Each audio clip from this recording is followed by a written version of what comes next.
لما يرجع بقى من المدرسه ويقول لك السندوتشات اللي انت بتديها لي دي مش بتكفيني، وساعات اصحابي كده بيحبوا ياكلوا معايا ومش بتكفينا احنا الاتنين. فقعدت افكر طبعا ايه اكتر اكله كده هو بيحبها اعملها له كده تفتح نفسه كده على الصبح، وفي نفس الوقت برضو لو اصحابه حبوا ياكلوا معاه هتكفيهم هما الاتنين. حطيت هنا شويه كده من الرز البسمتي بالخلطه، عليه كده شويه من الزبيب، طبعا من الحاجات الصحيه طبعا الرز البسمتي، قلت احطه له كده على الصبح في البوكس. وطبعا معانا هنا فراخ مشويه كده على الفحم، وطبعا خليناها من العظم علشان طبعا ما فيش وقت ان احنا لسه هنشيل عظم، فيحبوا ياكلوا كده فياكلوا على طول.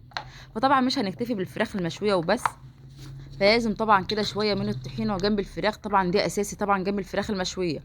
لزوم برضو النقنقه كده. ومش هننسى طبعا الخضار بتاعنا لازم اساسي عشان يبقى البوكس صحي كده على الصبح ويفتح نفس الولاد.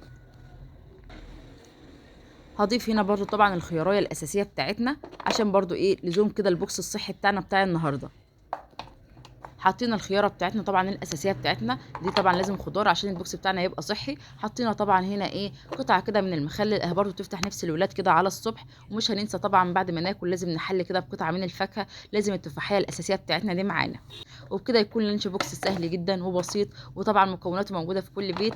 اتمنى يعجبكم، ويا ريت تقولوا لي برضو ايه اللي نقدر نضيفه كده في اللانش بوكس عشان برضو يبقى لانش بوكس كده صحي للولاد، وكده يفتح نفسهم كده على الصبح.